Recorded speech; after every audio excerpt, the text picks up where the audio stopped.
three! Warhawks! Hello, Warhawks. Jacob Horton of the Warhawks Sports Network here. I'm joined by, once again, a socially distant head men's and women's tennis coach, Yair Bañuelos. Coach, thanks for joining us today. Thank you for having me here.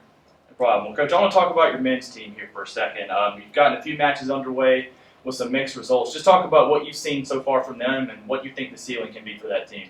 Well, I think we're going from playing at a level that we don't really want to be at, and then every match we've been just getting better.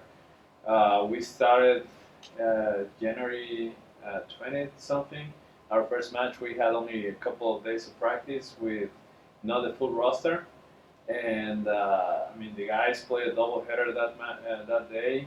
And like I said, we started playing a little bit, I would say a little bit out of match play, out of rhythm, and then by the second match we started playing with way more confidence, kind of like getting back into it, and like that it's been every single match. New players arriving, every week due to injuries, travel restriction, and all that, but it's been good. I think that the guys are going to have a good season. Talk about what we can expect to see from the women this year. I think something that we're working hard to get from the girls is clutch matches. I think out of the 7 girls, 6 are senior, well, with the extra year, but we have that experience, something that I don't know if other teams they have that, that experience, and I think that's going to be very beneficial at the end of the season.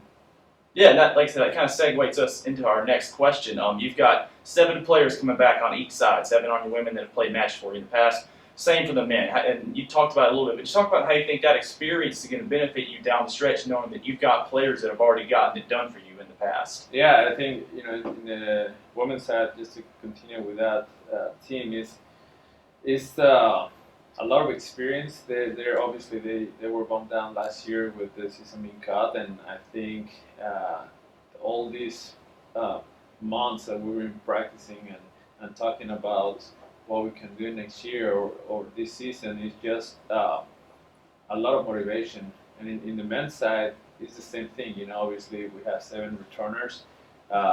It's still more like a newer team. You have only 2 seniors basically.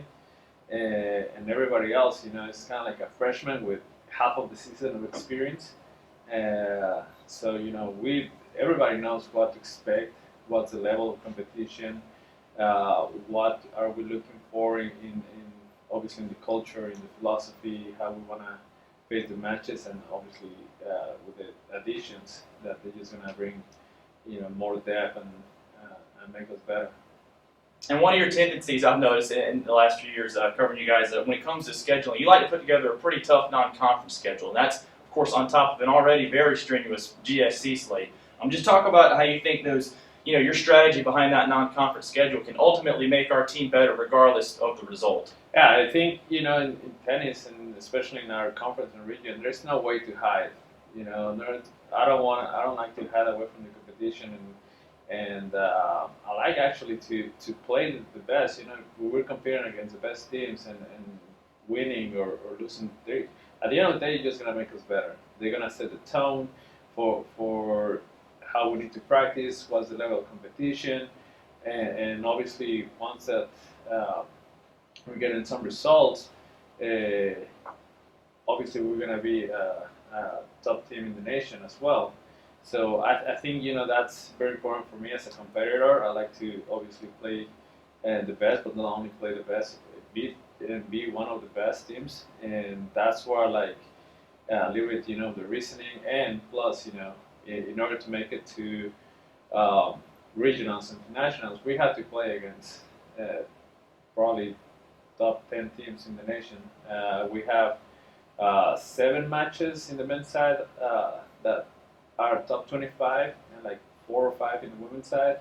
So I think that sets a good tone for the team, for the culture, and players in the future to recruit to let them know what exactly is what we're planning to do, and the level of competition, and what do our goals. Coach, it's been a pleasure chatting with you today. Thanks for stopping by, and we appreciate your time. Thank you. I appreciate it. Go Warhawks.